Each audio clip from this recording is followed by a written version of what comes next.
Salvete mihi nomen est Stella et hoc est Batgirl the Oracle, the Barbara Gordon podcast, episode 256 for February MMXXV, Shipper Special number 13. Batgirl the Oracle is brought to you by MileHighComics.com, your new and collectible comic book store. Mile High Comics has an inventory of over 5 million comics from the gold, silver, bronze, and modern age, and over 100,000 trade paperbacks. If you're not into the vintage stock, that's okay. Mile High Comics also has a subscription service called the New Issue Comics Express, offering a discounted price for comics ready to hit the shelves. So, if you're looking for vintage back issues or a great modern subscription service, be sure to check out milehighcomics.com. I am joined, usually, I can't say as always, by a peddler of literary porn. And as I like to call him, that circumcised dog, hashtag Ender's Game. It's my sometimes beloved Donovan Morgan Grant. You just made so many people just shut off their podcast, just like, Yeah. oh, They're goodness just they're gracious. just over it. Yeah. Well, I have to say that at least once a week I do get an image of a cover of a book, a back cover of a book, and yeah, they always bring me joy. Well, just giving you all these book recommendations of which I know reading list. Like, ooh, I want to read that. I want to read that. There I was a one where absolutely like do. Well, the because yeah. no, you go ahead. Well, there was one where they were like the lovers were kidnapped, and you were like, I want to actually read that. Yes, that was a bit darker than I would have liked. It was a step sibling, which is why I was interested as people of this previous part because this is like the second part of a little series. No, but yeah, no, you've given good recommendations recently because you sent me that pumpkin spice one, which I really liked. I thought it was very cute. And then the one where the werewolf and the vampire, the werewolf who has like a plant shop, I really liked that one. And then where the hockey player goes back in time. Remember that one? Yes, he Oh, goes back oh, like Pride. It's like Pucked and Prejudice or something like that. yes. Now it's coming to me. So, yeah, you have made some good recommendations. If you were to make um a character sheet a la was it the That Dakota was rule? Diana. That was the Dixon rule, yeah. The Dixon rule, Yeah. yeah. If you were to make that for Barbara Gordon, Oh, so it's like a flirty kind of like this is the reasons to date me. We can roll around all over the place together. Like how would you describe it? wow, that would be interesting. Yeah, I guess it would be more like morning dalliances. Like she'd probably say like at night, super action packed, and then they would just take it easy and cuddle or do other things in the morning to kind of calm down. And let's see, it was also, I think there were position favorites on there. I am sure that Barbara enjoys the top position from time to time. I would not be surprised about that. My And goodness. I'm trying to think of what else was on there. Of yeah, because it was more Shane was the one trying to convince to have like a friends with benefits with Diana. I don't know what her trope would be. Probably friends to enemies, even though they were trying to It's push the enemies. yeah, yeah, sorry. Friends to lovers, even though they did try to push Ethan Cobblepot off on us. That would have been like a weird enemies to lovers. Do you remember that way back when? The son of the penguin? Oh yeah, no, no. It was back when like they were still making Barbara's basically, give her own ongoing title, and she would have a love interest, I think, every run. Yeah, Ethan Cobblepot, uh was it Kai or Jai? Oh, Kai. The guy before him. We don't like to talk about him. Uh your favorite. There was a guy at the start of the Gail Simone run, and these men just came and went. They sure did. Oh, Ricky, the one who lost a limb. Wasn't his name I Ricky? I don't even remember which one was that Simone? Was that That was Simone, yeah. Because he lost like a leg at some point. no, I don't remember him at Oh, all. okay. I'm sorry that I'm still in it. Yeah. Yeah, I think that she'd also, so if there was love making in the morning, then in the afternoon they'd probably hang out in the park and read. I think that would be the perfect Oh, 24 that sounds hours sweet. for Barbara Gordon. Yes. Nice. Well, I have a quiz for you to take. Let's see here. Are we ready? Oh. No. Oh, hey, it's easy. We start off with picking a color of these six options. Hold on, are we there? You can see it. Which option would you like? Let's see. Stella Moose has started screen sharing. Double click to enter. Oh, okay. Da da da da da da da da da da da. Double click or start screen sharing. Oh, here we go. Here we go. Here. Pick a color. Hmm. Red, yellow, orange, blue, purple, green, but they're all the same. Well, I think it's Uh, more rather than the square, just what's the color that you would pick? of these six, am I seeing the amount of numbers correctly? Oh, just yeah, just that's it's just six, yeah. Which color would you pick? Of the options, this is such a trap. I know it. I know this is a trap. I shouldn't answer this. Um, okay, I will pick the one that reads green. Okay. What of these six yoga poses would you pick? Um, Look at the first one. Uh, I'll pick the first one. Let's hear. Oh, do you prefer to be in Just trying to figure out my charge in the zodiac sign. bedroom? Here are I your can tell you. responses. George in the That might be bedroom. what it is. I should answer none of your business, but that's not the answer you want to hear. Well, I just want your So honest answer. it depends. It depends. Want to split this piece of cake? Pick a slice. Uh, this piece looks good to the lower right. You only have four I remember options. their actresses' names. Uh, so I'll pick Blanche. She was the least Blanche? gray-haired of the yes. Oh, on a Saturday night, you are most likely. Friends at a local dive bar. I can't remember clubbing. Netflix all night. When I was in college, I went out Saturday, every Saturday clubbing. Um, but um, I'm always saying that like we're we parties, but you guys are always tired, and so we've still I not know. done that. So it's my choice. Your choice is clubbing? Yes, it is. Okay. Well, you can try to receive. Yeah, I see. Okay. Pitch. Wait, no, wait, hold on. Quiz. Have you taken this What? quiz yourself? Have I taken this Yes. quiz? I think so in here. Nice try. Nice try. Oh, okay. Would you love to live? Oh, this is a good one. I would like to live. I want to live in New York. It's Professor true. Carolyn Coca. Would I need one? Well, that probably would be your own. Me wearing one? That's what it says. Yeah. Why would Well, I need one? okay. I'm good. Very nervous. I'm doing fine there. Oh, okay. Just to, Very sexy time. What is sexiest to you? Golly, man, this is you could just do who's asking. yeah. I'll say who's asking. I'll say who's asking. These don't say who's asking. Just like none of your business. Not Protein shake. yours. Are you going to be Yeah, sipping on a protein shake? that's right. Okay. And how would you define yourself? Oh, look, I'm a top. Okay. I consider my. Isn't that what this quiz is for? It's four. This one right here. Yes, that's right. Okay. What is encompass? You get to define yourself and you're free to celebrate your sexuality Hooray! however you choose. Hooray.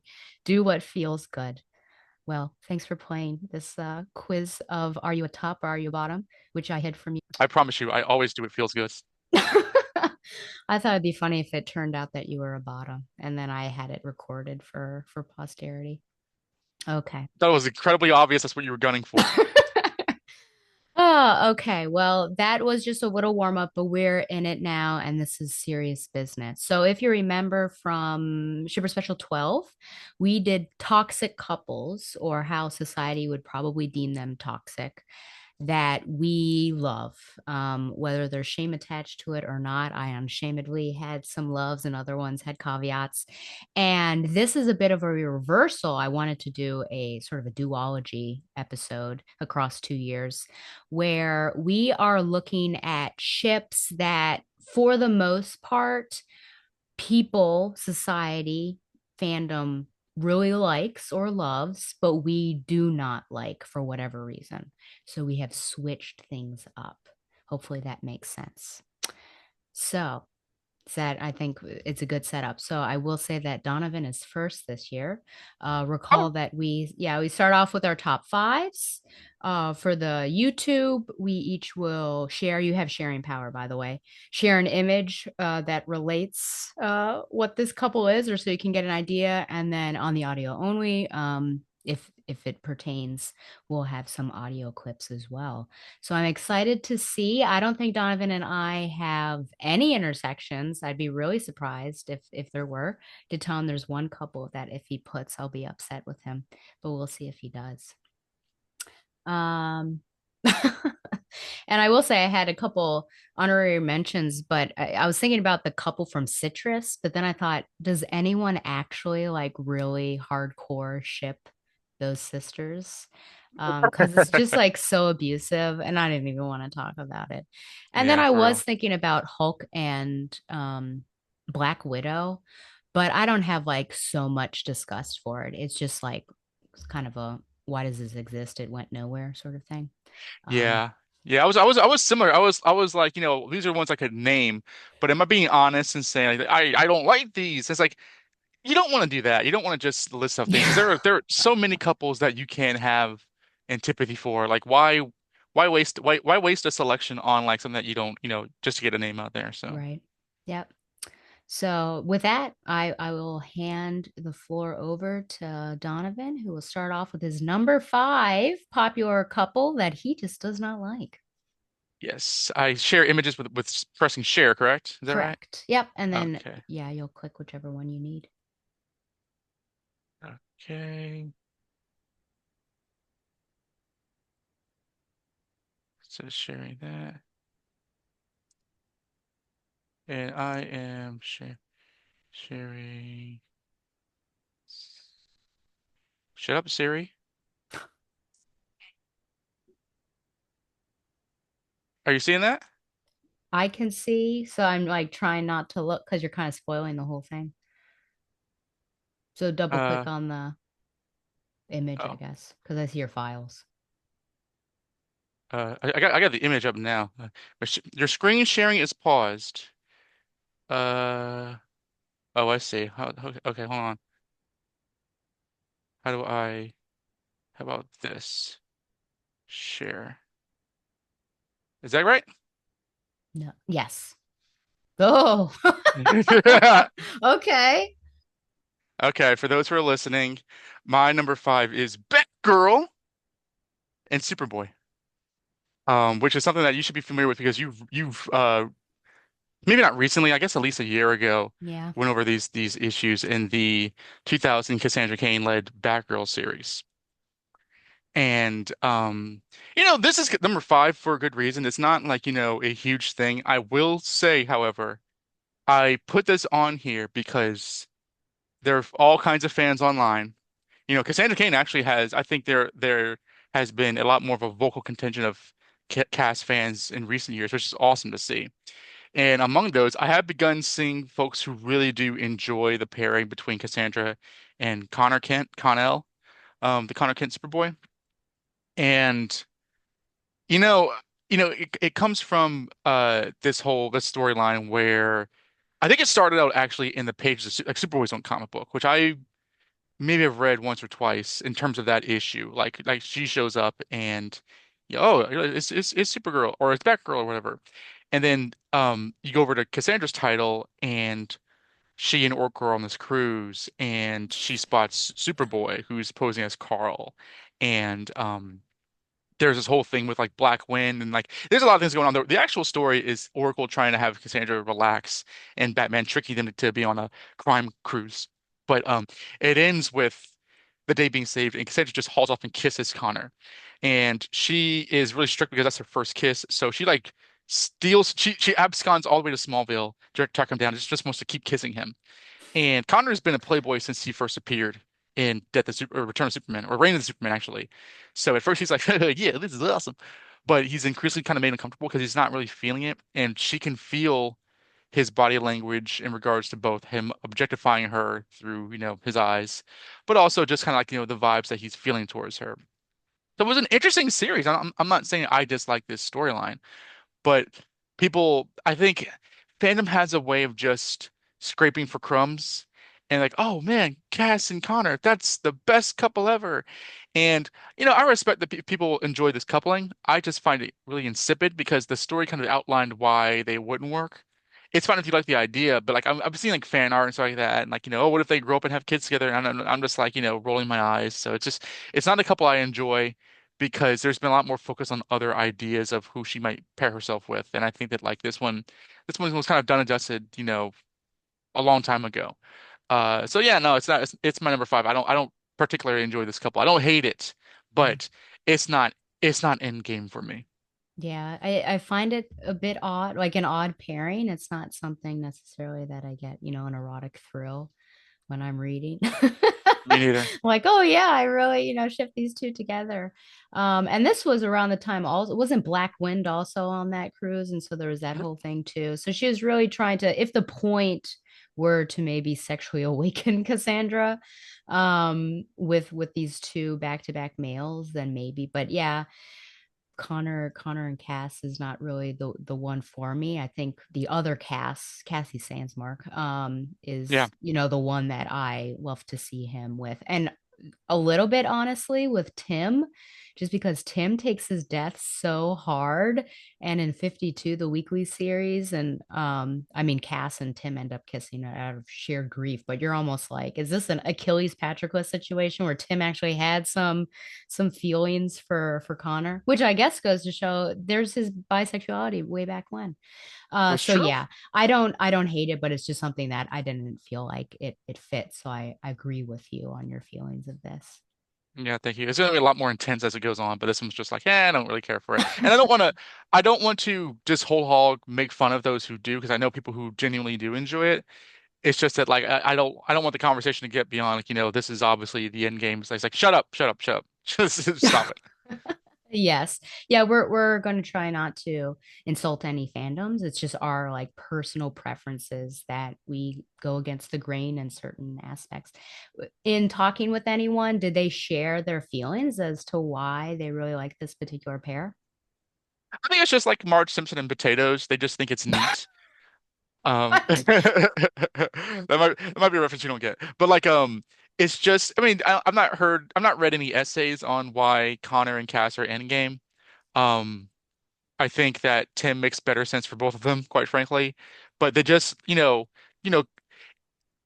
commonality among DC fans and ships are kind of the power, like literally the power dynamics. Like if a superpowered character is with somebody who's far less powerful than them, or vice versa, they are attracted to that. And I think that that comes up a lot in my list and also just like fan lists in general. And I don't know, that's an interesting thing to kind of psychologically explore, but I think that's definitely part of it. Okay. Anything else? It's gonna get louder as it goes on, so no. I'm sure. I mean, I agree with you. Let's see. This one share. Okay, for my number five, can you see this?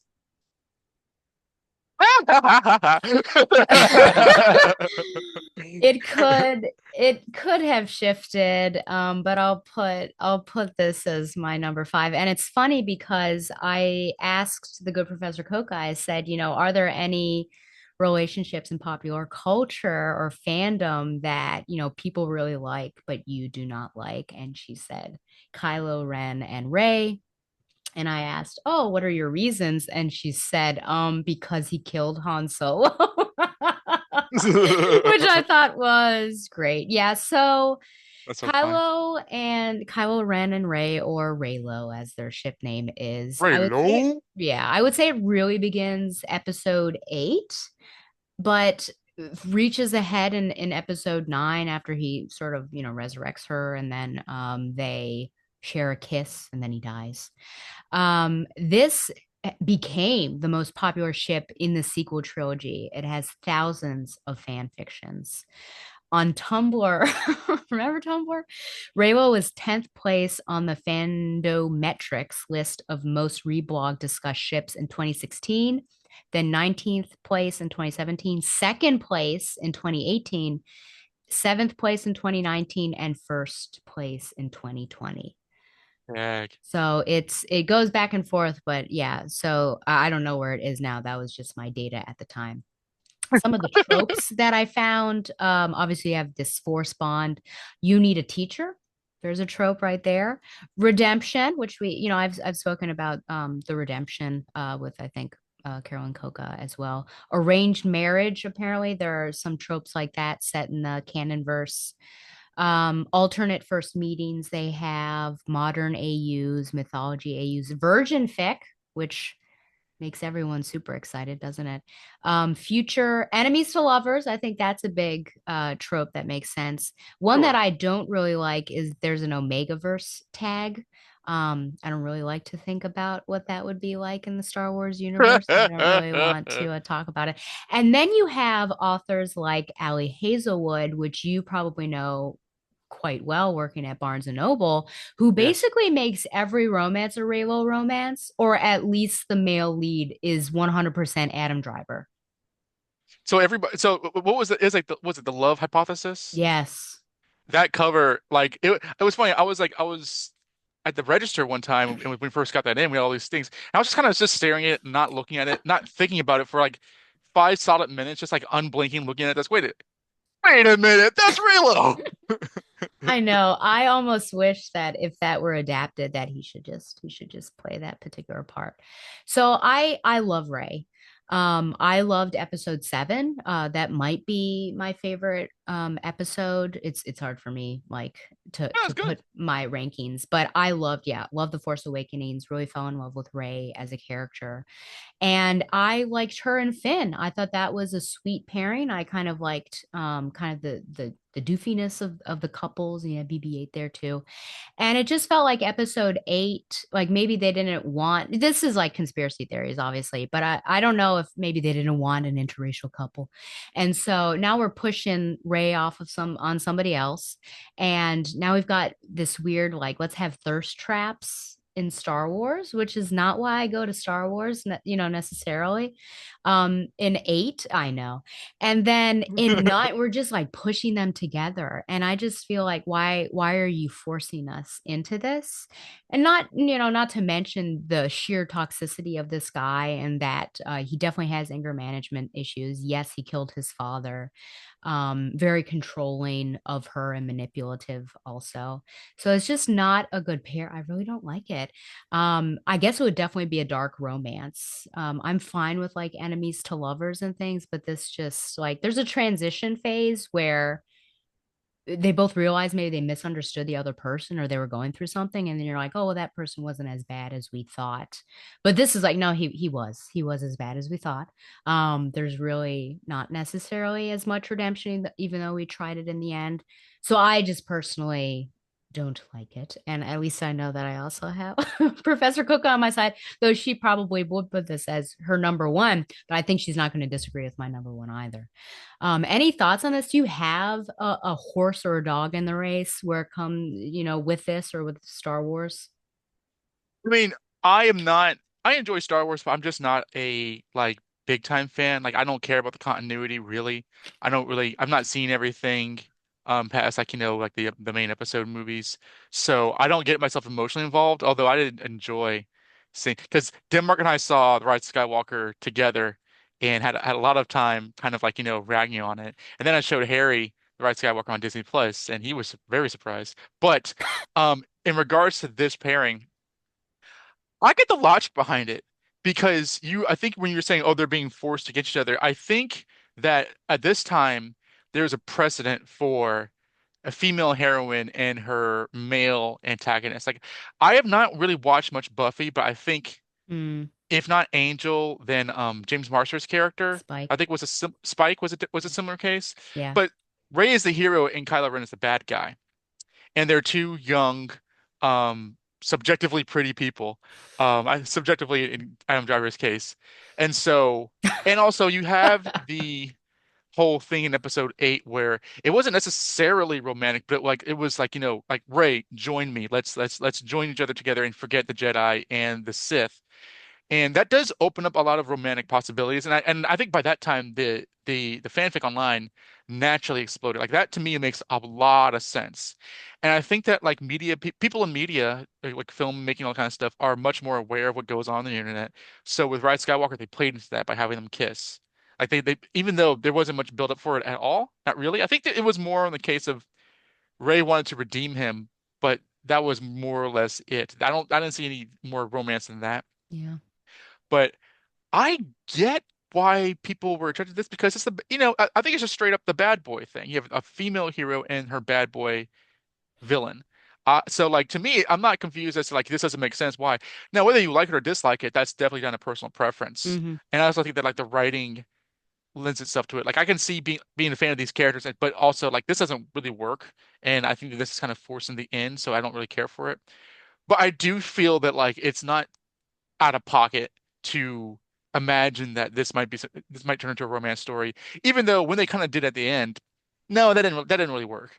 Um, but it is funny because I feel as though at the end of the day they didn't really know what they're going to do with these Yeah. characters regarding each other, and so if it were better written, like I've not read the Colin Trevorrow original script for sequel verse 3, and I don't know if they were ever intending on some sort of romantic pairing, or if it was just sort of like, allies or enemies kind of thing. Yeah. Um, because I feel that the most interesting these two were together was that scene in episode 8 where they killed Right. Snoke Yeah. and fought those guys in the throne room, and then he's like, "Join me. Let's forget what's happened before, and then join each other together." I think that's one of the coolest Star Wars scenes ever because it's completely forging a new territory, but it's still kind of like morally ambiguous because she starts to cry and he's like, "No, you're still holding, you're holding on. Let go." I think it's great, and I don't think I was not thinking about romance at that point. I was thinking about these characters finding each other together. But romance, yeah, I don't know. So I respect you, like no, this pairing is disgusting. You and the Gosh. professor, Yeah. but it is an interesting thing to think about in terms of romance writing, I think. Yeah. Do you have any thoughts as to why they did the bait and switch on Finn? Uh, I don't. I don't know because I'm not a giant Star Wars fan if I want to just hurry up and accuse the franchise of racism. But there is a very clear divergence between setting him up in the first movie and where he ended up, where Yeah. he just got kind of like, just side plotted the whole time in a way which I think that the actor is within his rights to say that wasn't cool. Yeah. And I mean, I go back and forth this because it's like I wonder if people who are making these things are skittish of interracial romances because I don't think that the audience is at all, but I do think that the people behind these things are. Like it's like the whole Supergirl thing with her and Jimmy. Like a lot of people said, well, that didn't work. That never you never really felt that. But I'm very much like, I just bet they did not want their main hero to be in a it's something I think it's more than something specific with a black man and a white woman rather than a black woman and a white man. Hmm. Like, like the Flash maintained that through its entire near decade of being on television. That was never a problem. But a black man and a white woman, the white woman's the main character. I think that unfortunately invites a lot more heat uh than is, obviously is deserved. But like I don't know. So I don't know if that was what was going on. But whatever the reason, it sucked and it wasn't what the characters or the actor deserved. Yeah. I agree with you there. Well, that was my number five. That was good. May it rest in peace. May it rest in peace. Well, she's getting another movie, is she not? Yes, she's but yeah. So fingers crossed that she has some good writing, True. so Maybe people she'll don't go bring him after her back and again. kiss him some more. Oh gosh. Okay, you ready for this? All I right. guess it depends. So let me just share. Oh my gosh. Can you tell what's going on? Oh gosh. You don't like Storm and Wolverine? Storm Wolverine is my next one. Oh, okay. Is that not who it is? Oh, No, that that is is what it is. Oh, okay. I'm yes, surprised. yes. Really? You don't like this ship? School. I can kind of surprise the I show here. can't wait to hear. Well, I mean, like this is from, or I don't know why I want to call it Aurora. That's not the name of the book. But this is from Storm 3, which happened like last month, and where the backstory of this is that um something happened that required Brother Voodoo to take away Storm's powers for a week. And so she was feeling a type of way about it. She's lost her powers before, but she was trying to like, kind of, she went back to the X-Men. Hey, let me just, train, work out, kind of, make sure I can fight without my powers. And she's feeling frustrated about it. So she's with Wolverine. They're fighting all day long. And it's like, that the slap slap kiss kind of thing where they're fighting, fighting, fighting. And then she feels so bad. And they start making out and like rip each other's clothes off inside that. Oh, And they hook up. And to my knowledge, this is the first explicitly put on the page of them sleeping together. oh, Now, okay. I understand that there has been there's like romantic and sexual tension between Wolverine and Storm for years. Like they've definitely kissed. Um, it's an idea. They're two of the most popular X-Men and have been for decades. So that kind of attracts a kind of Superman Wonder Woman kind of pairing. Like, let's see these characters pair off. And I get it. Um, I just haven't really ever felt it. In the X-Men the animated series, there was that storyline where Bishop went back in time to prevent Charles Xavier's assassination because his death resulted in a kind of Age of Apocalypse-esque future where um the X-Men were never formed, but like Logan and Aurora were together. Like they were married. Actually, I went back and saw those scenes. Like they had wedding rings and everything, and they were like, you mean that this Xavier guy is the reason that, we're together or whatever? And like he didn't want to like, save his life and change the world because they were deeply in love. So that was very interesting. And the funny thing is that like when that future is eventually prevented, you go back to the present day where they're just kind of hanging out, having a picnic, like they're being friends. And so it's an interesting idea. I'm not gonna again like Superboy and Batgirl, I'm not gonna tell you that you're dumb for liking this. I think it's just mainly the scene itself with this because Mm.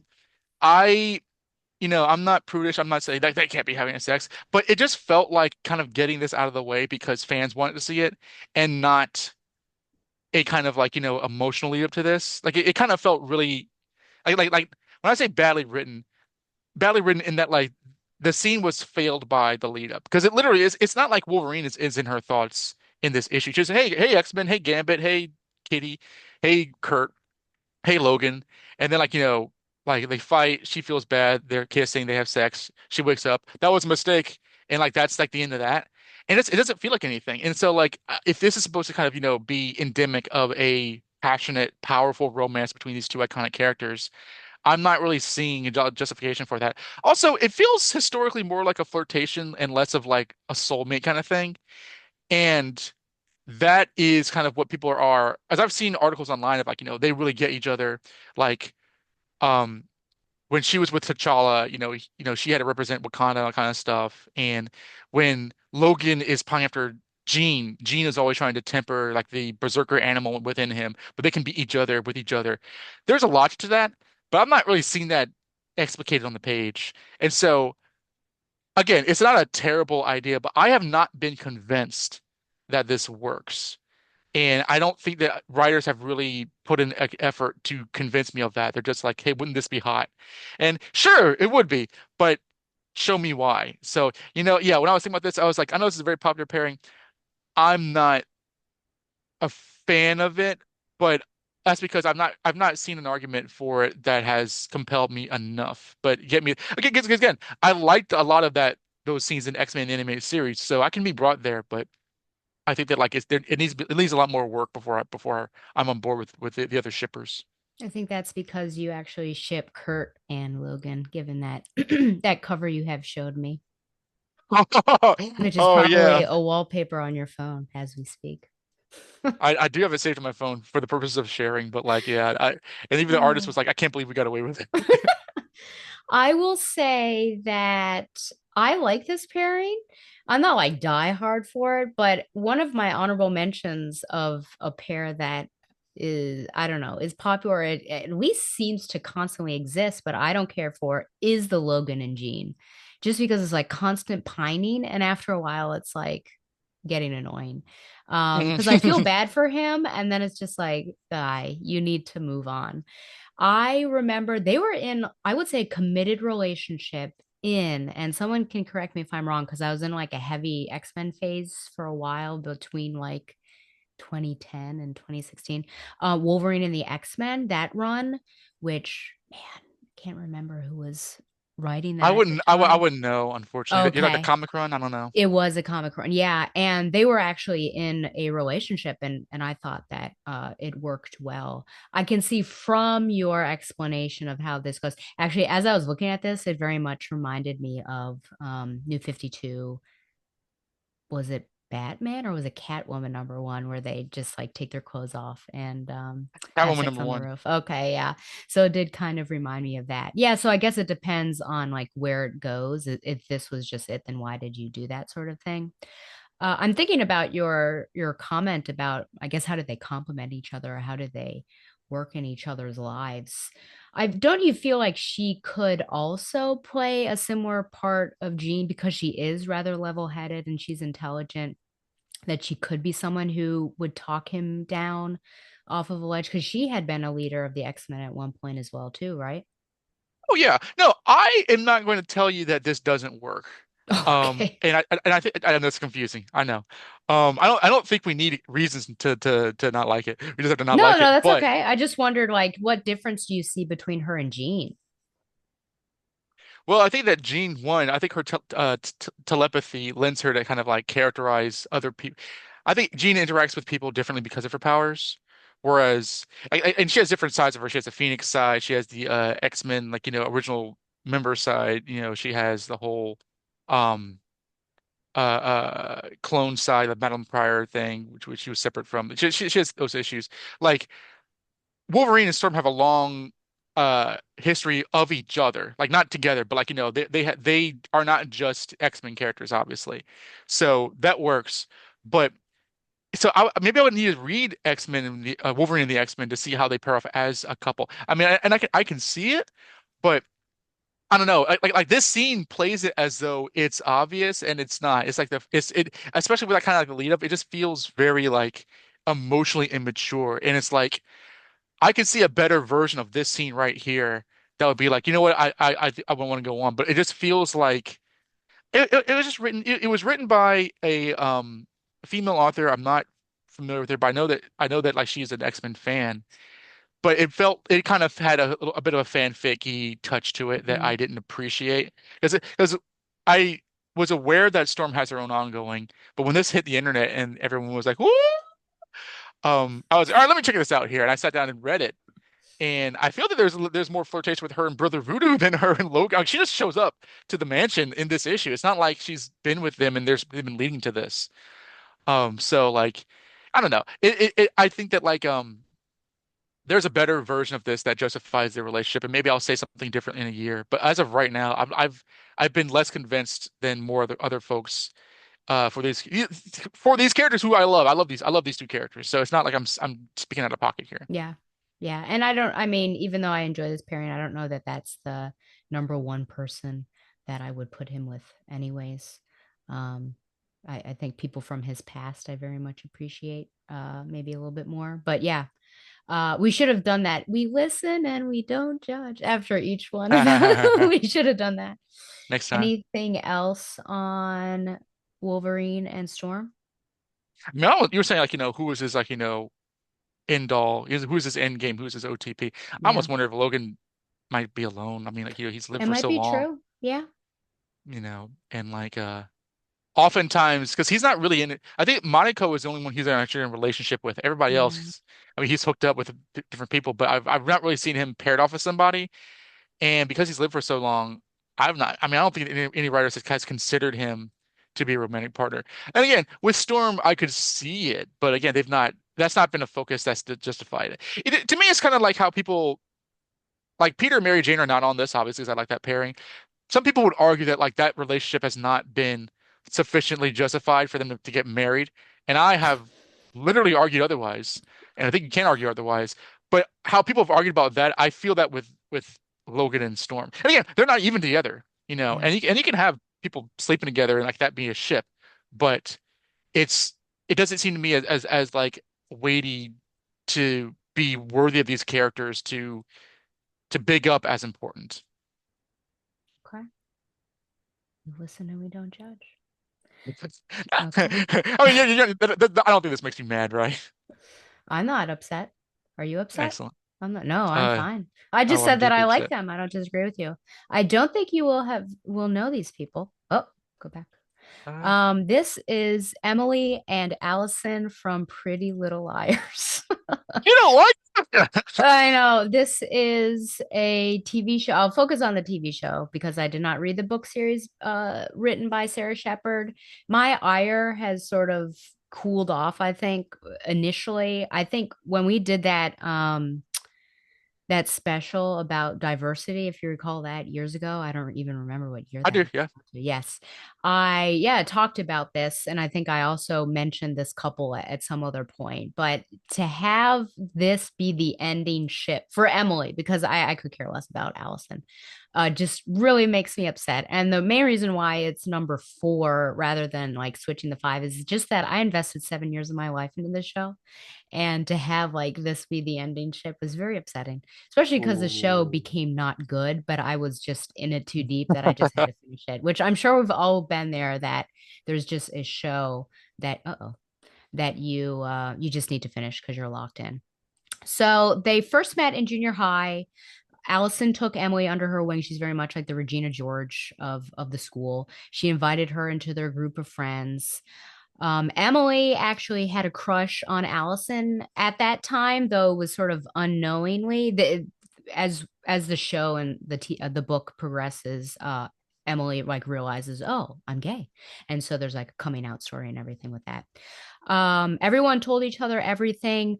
Allison knew that Emily was gay, but used this to tease her and make her feel uncomfortable about her sexual orientation. So she's very much a bully in this quote unquote friendship circle. Damn. I know. Yes.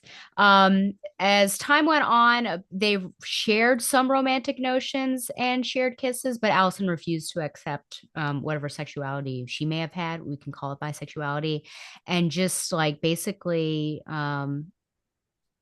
decided to kind of push Emily off to the side. So the whole premise of Pretty Little Liars is that Allison, who's the blonde, goes missing, and there's someone named A like writing notes to the girls, and they have to figure out like what's happened to Allison and all of that stuff. So I love Emily. I think Emily is probably my favorite of the 4 liars. And we get to see her struggles with her sexuality, and she has a pretty good like first relationship with Maya when she comes out. But I loved her and Paige, which I should have gotten a picture of that. Paige, who also has her own journey, and it was a little bit rough, but it was one of those like they broke up, but then came back together again when they were a bit more with it. And I thought this is the pairing. And then Allison shows back up, and towards the end, it just like it. I guess it had to be these two. So Allison ends up confessing that she actually likes Emily as well. And Emily's still kind of confused as to why Allison treats her poorly. Like that doesn't necessarily ever change. Even now, I think that, they're in a relationship, but it's a bit of a struggle. Their issues boil down to trust and who they are as people, which was one of the quotes I got from my little research as afterwards.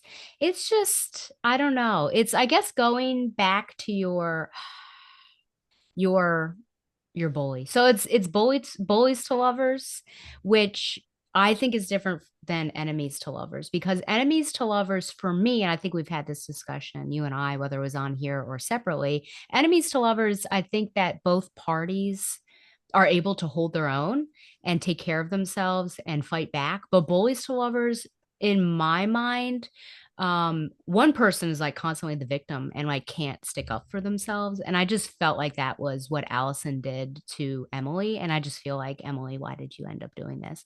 Why was this the couple of the main couples that ended up?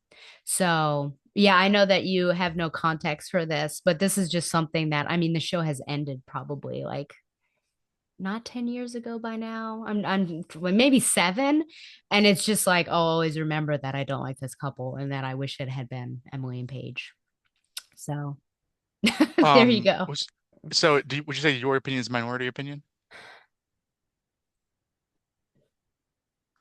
Do you think that? I am trying to see if I I would assume so if anyone even like cares about this particular ship. Because I feel like the primary audience for this young adult novel may not be like a queer audience. So I guess maybe for I'd have to like look out for the queer audiences and see like which person did you like her best with? Because I think more often the fans are more about like the male and female, the het relationships over this one.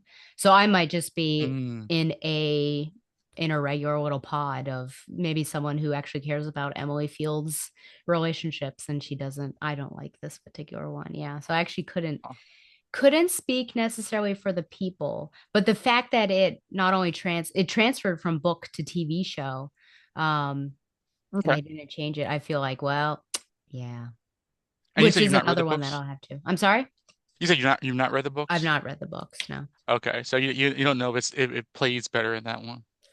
I don't know. Okay. That's interesting to have a bullies to lovers Yeah, in game. Um, do you think that that trope itself disqualifies? Actually, hold on just one second, real quick. sure. I'll be right back.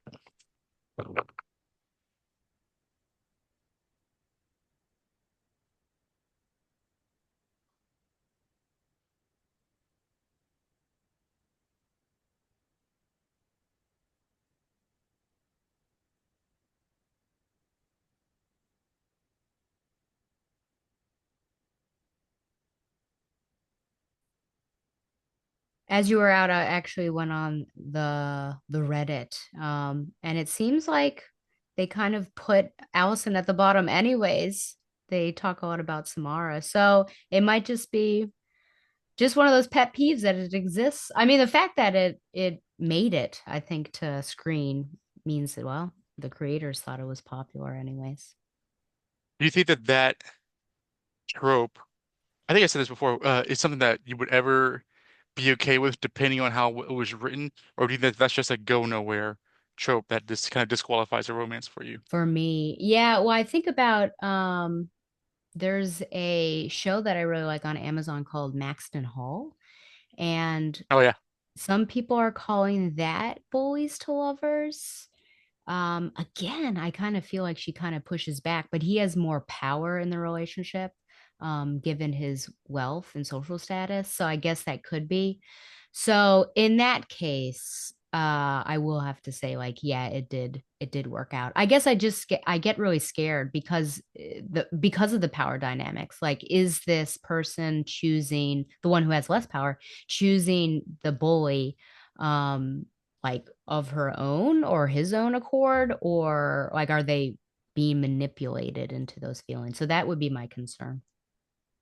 Okay, yeah, that's not a trip that necessarily repels me, but like I can imagine if someone's like making fun of your sexuality and then gets with you, I think that's a particular Yeah. taboo that like is, I mean, it's not, I've not seen that before. It's not common, but that would not, I would not fall in love with that person, I don't think. Yeah. And I guess we could explain and have empathy towards Allison, the fact that she herself must have been struggling with her own sexuality and so out of shame she was doing it. But still, I feel like you shouldn't be doing that. So Right. that was my number 4 that I will carry with me for a long time, I suppose. To your dying day. Yeah. Okay, let's go to my number three.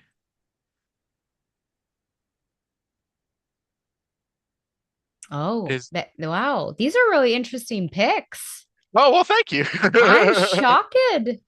I'm shocked by this. You really are going against the grain. Well, I try my best towards Batgirl Oracle. Yeah. You don't like that Um, he calls her mama? no, I'll do the same thing. But Beast Boy and Raven, for those Mm. listening, I have again, I don't want to come over here as like, an old taku or whatever in terms of like I like the old stuff and all you new kids are wrong. Um, because I have read the original New Teen Titans series. Like I have. Like there was it was a long time ago, but like it was less than 10 years ago. I sat down and read New Teen Titans from the Trigun arc to the end of the series, like from the 80s to like the end of the 90s. or mid 90s. And so I feel like I really got to know Raven and Beast Boy from the original comics, or Raven and Gar Logan. Um, and as such, and I've watched the Teen Titans cartoon when it came out, which this is primarily a result of, which is interesting to me because in the original 2003 Teen Titans cartoon, where Raven's played by Tara Strong and Beast Boy is played by Greg Cipes, I never really got a sense that they were shipping those two together. But there's definitely the sense that people pair them off because of that cartoon. Um, and I was even looking at, there is an episode here, it's because they do have a kind of like pestering sibling dynamic. Like she cuts him down with her acerbic wit, and he's always, he's always like the kind of goofy kid. And so there is that dynamic.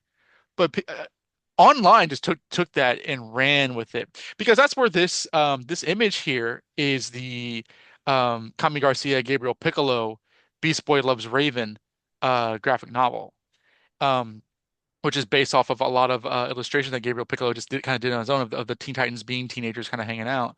Because like, for those who don't know, Kami Garcia and Gabriel Piccolo have done these kind of like YA graphic novels for with the Teen Titans characters. They started off with Raven and then Beast Boy, or maybe Beast Boy and Raven. Then it was Beast Boy Loves Raven, and then it was Robins, which features both Dick and Damian. And then recently released was Starfire. And then I think Cyborg is next. But it's a different continuity where they're together. This is the only version of the characters where Beast Boy is, I think, Raven's age, if not older, because Beast Boy is t typically the youngest member of the original Titans.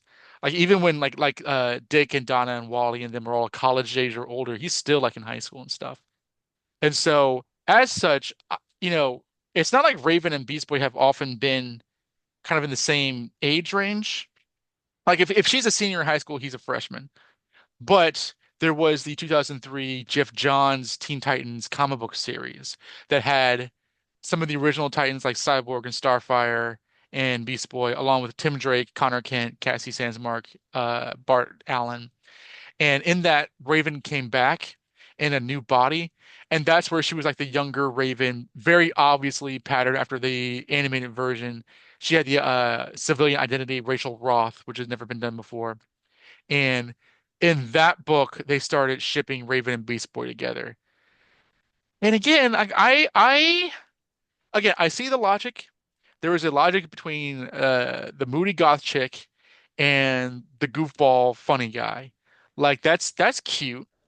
Um, but I don't know. I just don't really see much of it. I think that like for Gar Logan as a character, I think his failed romance with Tara is a really huge part of his character that shouldn't be forgotten or like disregarded to the point where they even play that into the animated series. They had their whole Tara arc then. Um, I think that if he were ever to seriously move on, he would kind of need to kind of come to terms with that. And again, in the comic books, they have gotten together. They have gotten together later on. In I think like I don't know the Jed Winnick or JT Cruel run of Titans. But I have never really bought that. It only felt to me like it was a popular pairing from viewers of the cartoon that they just transmitted into the comic book. I've never really been again like Wolverine and Storm. I've never really been sold on the idea of Raven and Beast Boy together. And I just don't have a lot of respect for storytelling that is birthed primarily from media when it's kind of character driven. I'm not saying that like, oh, let's borrow the costumes or designs or whatever. I'm not characterization, you know, Mm. like when Iron Man is written like Robert Downey Jr. all of a sudden, like that's not great to me. Um, or this kind of thing. Like, where these characters have a long history together and that becomes romantic. I feel that like you should build up to that. Like they should be in their rooms thinking, if I think about this other person for a while, I'm starting to see them in a new light. But that doesn't happen. It's just a matter of, oh, they have an awkward moment, they start kissing, and then there's a romance. And I just don't like that kind of storytelling. Um, am I impossible to sell on it? No. I do think they look cute together in these YA graphic novels. I mean, but that's because Beast Boy is like very different. Beast Boy is a lot older. He functions in a kind of a different power dynamic than Raven, because Raven is no longer kind of an older character for him. They're a lot more on equal footing, which is different. Because even in the cartoon, I got the sense that he was younger than everybody else. So yeah, no, I just, again, if not these two, then who else for them? I couldn't Yeah. tell you exactly.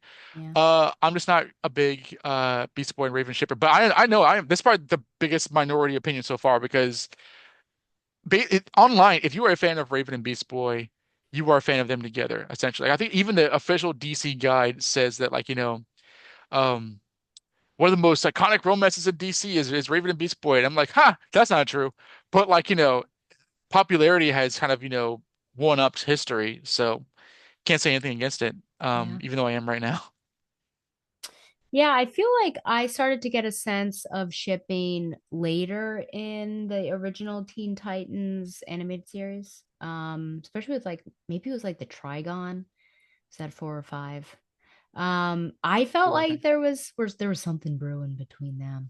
I mean, Teen Titans Go really took it and ran, I will have to say. I remember when Raven showed her legs off and uh That's funny.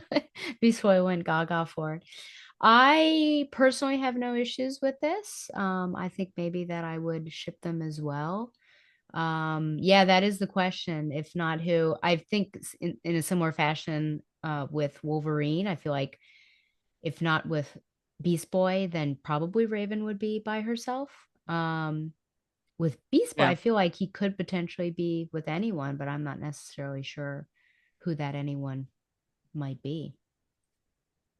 I mean, but like, it's like Raven has had so many stories Yeah. where all these characters have their hangouts. Dick Grayson has his daddy issues with Mhm. Batman. Starfire has, the whole my sister sold me into slavery thing. Cyborg has his whole I'm not a man, I'm a monster thing. Yeah. Um, Wally has his whole I don't even know if I want to be a superhero thing. Like Beast Boy has the guilt of not only his parents' death, but the Doom Patrol. Like they all have their issues. Ravens is the most like immediately apocalyptic. Like she's like, Yeah. I am the vessel. I am the daughter of rape, and I am the vessel for the end of the world. And that is kind of that's kind of a character thing that I don't think can really be reconciled unless that thread is removed. And they've done that every now and then. Yeah. But I've never seen a story where Beast Boy helps her with that. And Yeah. so it's like until I see that, spend time selling me on this romance a bit more. But again, if you ship them, that's fine. It doesn't bother me if you ship them. Yeah. We've not gotten to the point yet where I am personally upset that shippers exist for these couple. Yeah, But that leave it may- for that may me be to coming. judge. Yeah. I mean, do you think they have serious conversations? Do you think he has that capacity? I've seen conversations where like, oh, you mean so much to me or whatever, but like I don't know if I've seen a scene where, and feel free for people to write in, where if you look at this issue, this is Beast Boy thinking about Trigon. It's like, our love is stronger than Trigon or whatever. Like I just don't think I've not seen Yeah. that. I've seen that with Raven and other members of the Titans, like the Titans together or Corey or Donna or whatever. But like, with Gar himself, um, I don't know. And I think that like Tom Taylor, who writes the Titans book, is most likely to justify it. But again, like a lot of that feels like it's following a pattern of popularity. Mm-hmm. But I've actually not checked into that book in a minute, so I should kind of catch up on it and see how he's written it in See what's there. been going on. Yeah. Well, anything else to say? Uh, I mean, I don't want to again, I don't want to, I feel like I hate her putting this on here, but it is honest. Like when I say Beast Boy loves Raven, it's like again, it's a fine ship, but people are now kind of treating it as such a like I don't know. It's like the best romances for me have a paper trail of development for Sure. that. And when they don't do that, it just feels like cheap writing to me. And I don't really respect that much. Do Tim and Bernard have a paper trail to your liking? We can talk about that when we get into honorable mentions. Oh, really? An honorable mention. I'm surprised you wouldn't be on. Yeah. Well, because you like Ariana and Steph, so I guess I can see I mean, we can get into it when we mention that. that. Okay, replace current share. Okay, maybe you know this. Let's see. Do you recognize this image? Do you know these people? Do you know what this is from? That's from that incorrigible after series. Yes, it is I, from the I after recognize the series. guy because the guy is every video I've seen, he's always just like swearing and crying and yelling. I know. Yes. And I thought this was the perfect image of like this happens at the end of the first film of just his face. and what he's like feeling or what type of guy he is, and that she's also kind of unsettled, I think, with her life decisions. Yeah, so this this is Tess and Hardin in After, specifically the films, because again, I have not read the books. Five books by Anna Todd and five films. Apparently, in my research, I found out that there's going to be a prequel film and then some other sequel film coming up. So that would make seven films. It's based off of a One Direction fan fiction on Wattpad. It Where, sure is. yes, it sure is. Where Hardin is meant to be a Harry Styles type of person. You can see that hero finds Tiffin, who at one point played a young Voldemort in the Harry Potter series, and Josephine Langford are the leads here. All I can really say is just there's so much toxicity and abuse. I do not like these films, but yes, I've seen them all. It's one of those things Hate like the watch. next, like my number two. Yeah, it is a hate watch. It's like, oh, another one's on. Let's get to this. But their Yep. story begins, she's like this virginal person, and he sees her with like his rough group of friends, and they decide like, let's make a bet. I bet by the end of I guess it was just her first year that you can't take her virginity. He's like, I bet I can. So the whole first movie basically is him like getting her to fall for him, her actually falling for him. Yes, he does take her virginity, and then she overhears about the bet, and it's like it's devastating for her. And then he ends up writing something in a creative writing class, and he like apologizes. And this is at the end really, where like I guess she's accepted his apology, but it's like very ambiguous. The first film was PG-13, and then Anna Todd like quickly took control over and is like, nah, the rest of these are going to be R-rated. And Hell so yeah. it's then just like this terrible cycle of honestly abuse. Like people, I don't know how much people love this, because when I go online, I do see, oh, this is glamorizing or romanticizing abuse. But the fact that there are five films and that two or more, like people are paying money for this. So I feel like there must be some sort of popularity. Plus, it's a Harry Styles fan fiction, so I think there must be. But yeah, they get back together and break up at least once per film. So it's like very tiring. Whenever there's a fight, he goes off and usually gets drunk. He might have sex with somebody else. You never know. It's just a bad time. She You tries to go never off know. on her own and be her own person, but he doesn't like that. He's got his own issues, so we can have some empathy for his life growing up. But it's just, why does this exist? We listen and we don't judge.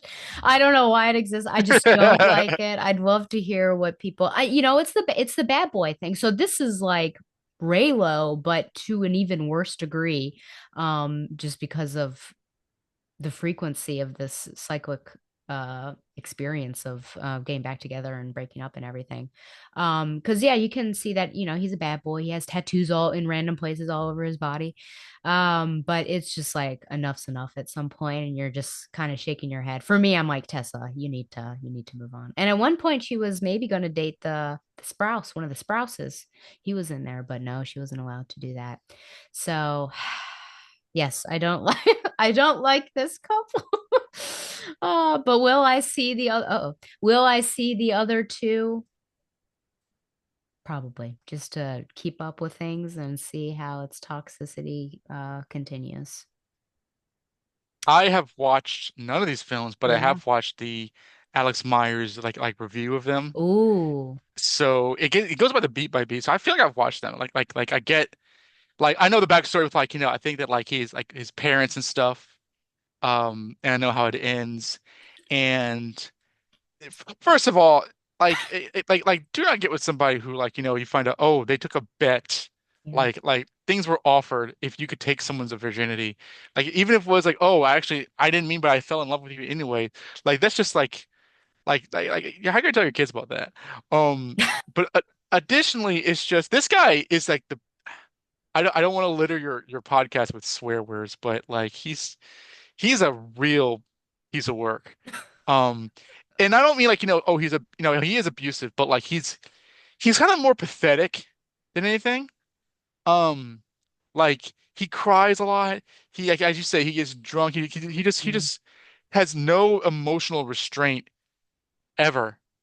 And like there could be discussions about, emotional vulnerability in men in relationships. And I do believe, I'm actually aiming for a discussion about this in our next Kino episode.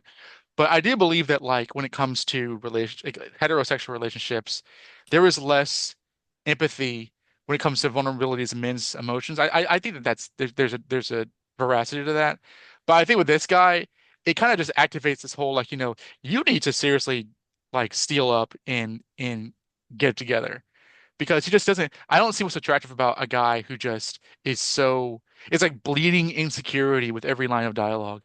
Um, and so when you're forced to watch that for not one, not two, not three, but five movies and it's not done yet, why would you want to see a prequel about this? Oh, this is them learning of each other's names and cue the credits.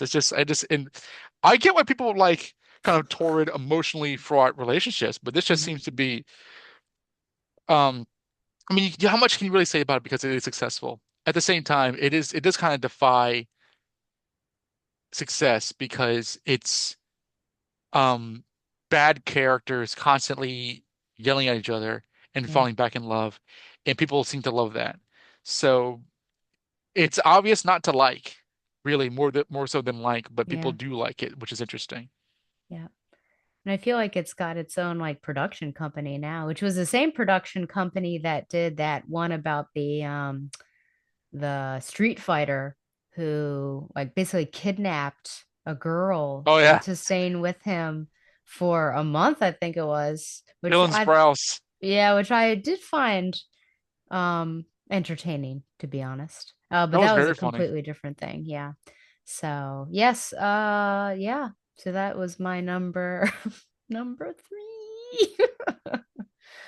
Oh, yeah, save It was yourselves. Don't watch after or after we no, collide or after we fall apart or after everything. Don't watch any of this. no, don't say the hell away. Just forget we ever said anything. Okay, my number two. This is we're getting into some like heavy Uh-oh. territory here. Okay. Um, Heavy territory. I think so. Okay. Glad I started us off strong with uh is this Forge? And no. What? I don't know. T'Challa and Ororo. Oh, I didn't even recognize him. Yeah, Wow. Donovan, what's wrong with you? We listen and we don't judge. Black Panther I'm and just Storm. shocked. I am shocked, Donovan. But I'm glad that this is almost like a therapy session. You must have been holding on to this for a very long time. I'm glad that I gave you the output in which to share your grievances. I feel like I shouldn't believe you. Um, so here's the thing. Yep. This is not. I've said before. Oh, convince me these ships. Convince me these ships. I would like to very much root for T'Challa and Ororo, and they have a very interesting. This is actually where I'm going to get into like the history of the characters because my dislike for the pairing is not the idea of the pairing or the characters. It's actually writer based. So, you have T'Challa, King of Wakanda, Black Panther, Aurora Monroe, Storm in an old issue of Marvel Team Up. So like 70s, 80s by John Byrne and Chris Claremont. There was a flashback story. Oh, actually, when they were young kids, like 12 or so, T'Challa and Aurora came across each other. They met. They formed a friendship. They saved each other from like white slavers or what have you. And it's a meet cute. There's even like a very, kind of like, implication of potential romance. Like I think Aurora, there's a line where T'Challa says, "Oh, will you let me kiss you?" And then Aurora's like, "Well, who am I? I can't refuse a kiss from a prince."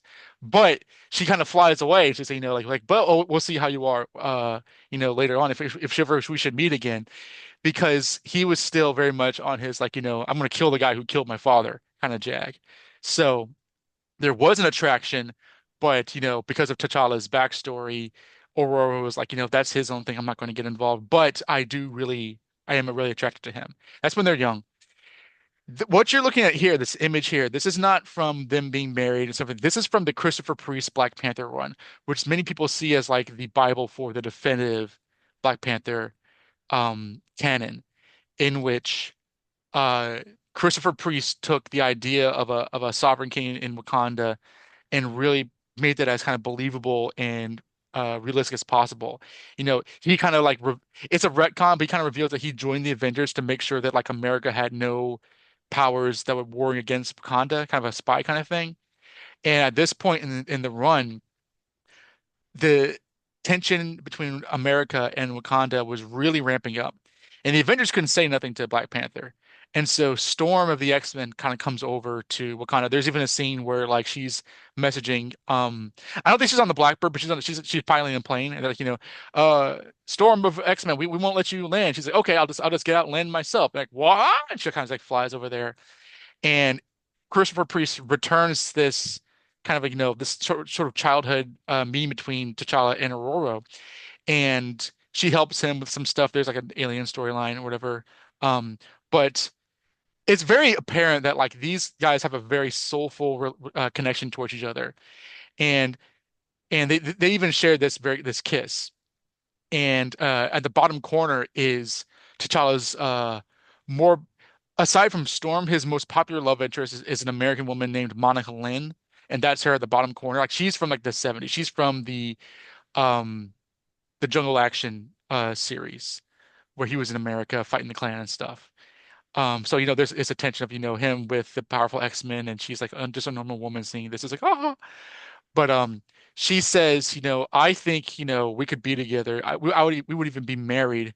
But you remind me of another great man who fights for his people, who has the pull of vengeance towards him, who has been hurt before, and who threatens to let vengeance consume his life. You remind me of Magneto.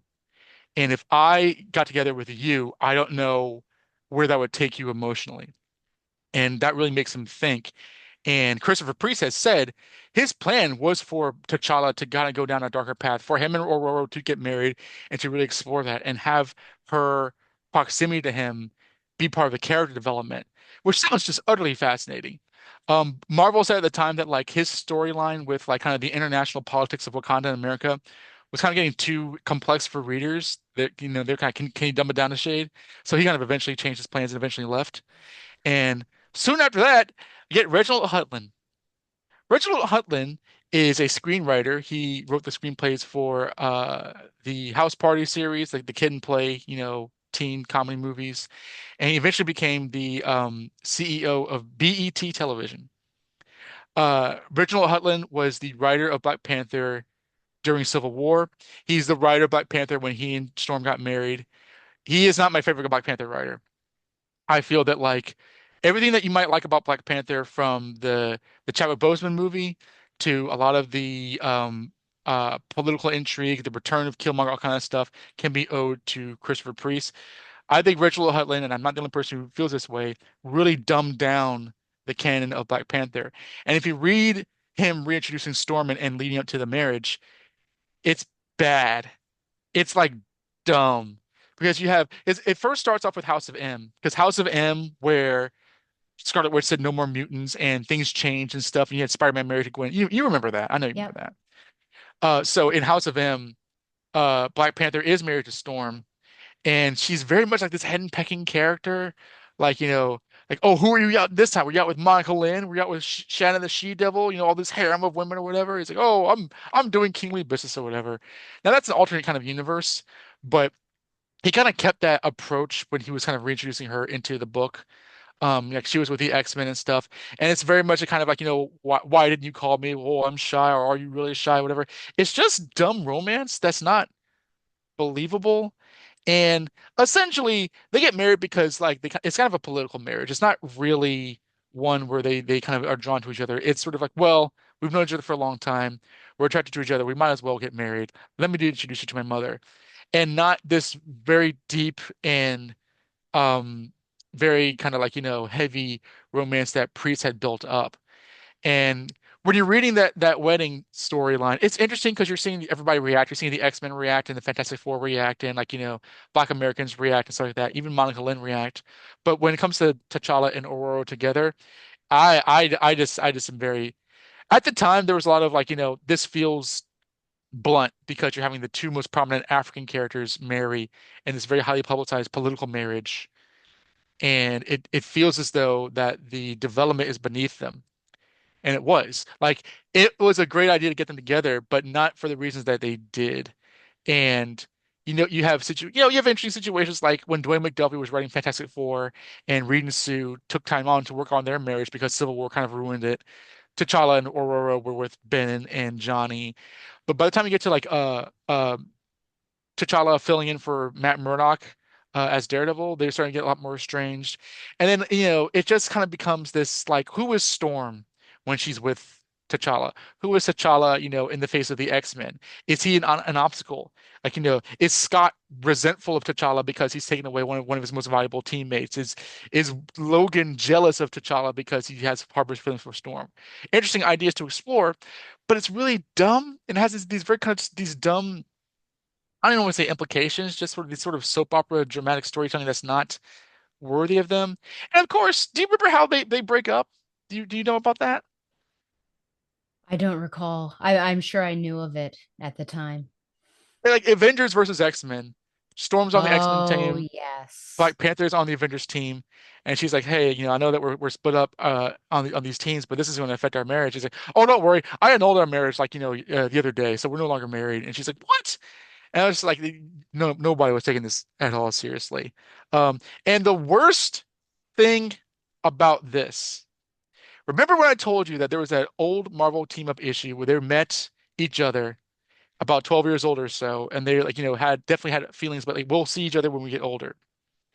To justify this marriage, they brought in a writer, Eric Jerome Dickey, who is a black author. He's actually a very prolific black author. He's written a lot of different fiction over the years. He's passed on now, but he wrote a miniseries that retconned that because it was an important bit that they didn't kiss when they were kids because it was kind of implicating where those feelings might go as they get older. But he wrote a story where that retconned that while Aurora was still 12 years old, like T'Challa took her virginity. And it's just the most agenda-laden, Joe Quesada piece of crap that just it just didn't read the original storylines that could have made this work. And it's just like, well, how can we sell this well enough? And she was 12. How old is Like T'Challa at this point?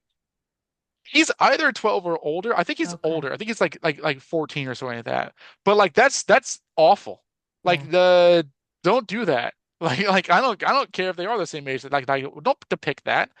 Um because again, like she's like an orphan, right? Like your parents died in a I think a plane crash on a building or whatever. Like she's that's just not that's horrible. Um, and I just found this a complete waste of potential. The whole endeavor. Because again, if you read the Priest run, he does explore that relationship, but it's actually exploring it and thinking about it, and not wouldn't this be cool kind of thing. And so like this is not me really kind of like having newfound feelings about this. I felt this way for 20 years.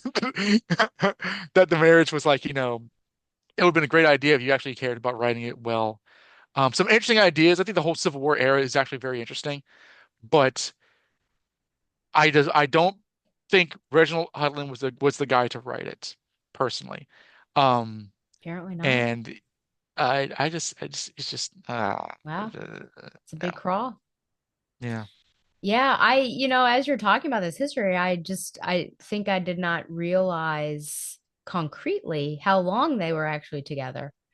Because I Hmm. can kind of picture that image, their marriage cover. I'm like, oh, it wasn't that just a few years ago? But yeah, their history. Wow. I don't necessarily have a dog or a horse in this particular race. I think even at the time, I thought it was probably like an interesting pairing and wondered how those two got together. I think in my like not woke brain though, I didn't really connect like, oh, they're two African people. I wonder if that's wrong that they're making them go together. Um, yeah. Would you have paired? Is that your ship then with T'Challa, the lady at the bottom right? Monica Lynn. I think that like it's one of those things where, she's like a singer. She's like, she has her own thing going on at Heath. That's from the original. Gosh, the name is escaping me. The writer of Jungle Action. Um, yeah, I can't think of the name right now. It'll come back to me when I'm watching this episode back. But like the tension between a king in Wakanda and an Mm, American woman. yeah. Um, so I think they make for a great couple. But again, I like the idea of T'Challa and Storm together, but it just felt like, I mean, I rushed is not the right word. It just felt kind of like, dumbly aligned, I guess. Mm, Like I would have loved seeing Priests run where they get together, like not out of political convenience, right? But like, kind of like, to kind of t to temper his passions towards, because like, the big part of T'Challa's character is that like the weight of being the king. He's kind of like Namor, but Namor is far haughtier, and T'Challa is a lot more contemplative. But like, the fact of the matter is that like Wakanda holds this, valuable resource, and so he's always being assaulted on all sides, whereas Namor is just a jerk. Um, like 'cause there was a scene of him in this storyline in the Priest run of him and Namor and Doctor Doom conferring, and I think it's in that same issue where Storm is like, you're a great man, and you have the potential to be a great man, and I would love to be with you, but you are walking a tightrope that I've seen before, and you might end up being like what you said, you might end up being Magneto. That really hits because Magneto's not a crazy guy, but he's somebody that ultimately lets his lets his yearning for vengeance blind him. And he reacts to that as well. And it's just like, man, what a great idea it would have been if he had that threatened to affect him while he was married to Storm. But that's not what happened. It was just, Marvel crossovers broke them up rather than any character-driven thing. And I mm. know that they've kind of like, been hooking up on and off since they've been apart because people like the idea of them being together. But it's like, man, I just wish, the quality of writing was there to justify it rather than just like the shipping thing. And again, it's not a bad ship, but like, if you point to me of their wedding and says, "Wasn't this, an iconic moment in Marvel Comics storytelling?" I would have been like, it was complicated and problematic. I don't think that editors were telling Grant Morrison he needed to dumb down his storyline. So it's interesting that they did that with Priest. And also, I feel like everyone's in the comic industry are trying to fight back against the thought that these are quote unquote funny books and there's not much to them. And so to reduce that and take away someone's art is a bit depressing. I mean, I should read. I have not read the whole Ta-Nehisi Coach run, but like from what I read, that was even more kind of complex. It was very kind of laden, and I don't know. I don't remember him getting into much romance. Again, I've actually not read m much past the second arc of that, so I don't know if that gets into romance. And I think that was after he and Storm broke up. I know that he includes Storm at one point. Like he involves like there's this collective called the Crew, which are basically black superheroes. You have Luke Cage, um, Monica, um, LeBeau. yeah, Miles, I think, and so he involves them together. But I just don't remember how he tackled their romance exactly. But I think that like in this day and age, there's less of that. Honestly, I think that they are a lot more kind of hands off. I was actually talking to a friend about the Spider-Man books, and the idea was that like there's not enough editorializing of writers' ideas for Spider-Man and Marvel as a whole when it comes to their idea for the character. So there's probably less of that. But in the mid 2000s during Civil War, there was a lot of that. There was a lot of that. There was a lot of this must happen to Peter. There was a lot of Tony Stark must be the most obvious bad guy that Marvel's ever seen. You know that kind of thing. So like it was a lot more prolific and visible 20 years ago. Controversial opinion. I like Sue Storm and Namor. I ship them. Yeah, it's hot. Person that you can't always see and the person whose body you often see. Anything else on this particular couple that just really gets you, get your goat? I think that's it. Okay. My number two, we'll see if you recognize them. Oh, look familiar? No. Who are Okay. they? This is from the trilogy of books called The Summer I Turned Pretty. written by Jenny Oh, Han. Does that sound familiar? This particular still is from the Amazon series that is based off of that. And the novels follow Isabel, also known as Belly, for some reason, Conklin, in the summers that she spends at Cousins Beach with her mother, her best friend Taylor, her older brother, and her mother's lifelong best friend and her sons, Conrad, who is on the right, and Jeremiah, who's on the left. This is another media item that I really don't like. And yet, yes, I do watch it just to see what sort of things happen. Our mutual boyfriend, Harry, recently captioned the next season, and he's not allowed to say anything, but I was just like, just tell me if Belly is being ridiculous at all. But I just don't like, I'm gonna say the whole triangle because it's a whole, is she gonna get with Conrad? Is she gonna be with Jeremiah? I'm gonna say that we listen and we don't judge. Belly is the problem, so just like get rid of her. But she has had a crush on Conrad for a long time. And when the show starts, at least I don't know if this is true of the books, like she's, I guess, blossomed into an attractive person according to both of them. So they both kind of have eyes for her. Conrad really much like pushes her away, so she ends up going with Jeremiah. That is short lived. At some point, she gets back together with Conrad, but he just has bunch of issues. He's got some emotional issues. So he pushes her away again. His mother died, so it's mostly in grief. So we can again extend empathy. And then she gets back together with Jeremiah, which is where she is now, even though it's clear Conrad is upset at it. I know that in the future, because I kind of did a speed read of Wikipedia to see where things go, that there's some sort of argument between Jeremiah and Belly, and they break up, but it's confusing because she thinks they're still together. It's very Ross and Rachel, but he thinks that they're on a break, so he ends up hooking up with somebody else. She calls that cheating. And in order to apologize, he ends up proposing to her because that's the way to potentially fix a relationship how old are they? in college. Oh, I thought they were I thought they were So younger than younger. that. Yeah. She's younger than I think both of them. Because Conrad's definitely older. And they don't go through with the wedding. That's as kind of as far as I know. I know that she will end up with Conrad, but about the journey and everything. But it's just an unnecessary love triangle. Love triangles can be fun from time to time. I remember Wildfire, which was a short-lived show on ABC Family, and I enjoyed that love triangle. I'm glad that she ended up with Junior. But this one, it's just like every single party is super frustrating. There's so many like miscommunication tropes that those are frustrating in general. And then Belly is just like super annoying, and I don't even know what either of the guys see in her. So I just wish it were done. I know that this is very popular. I know that my opinion on this show is very much against the grain because I know a lot of people like this show, but yeah, I just don't like it.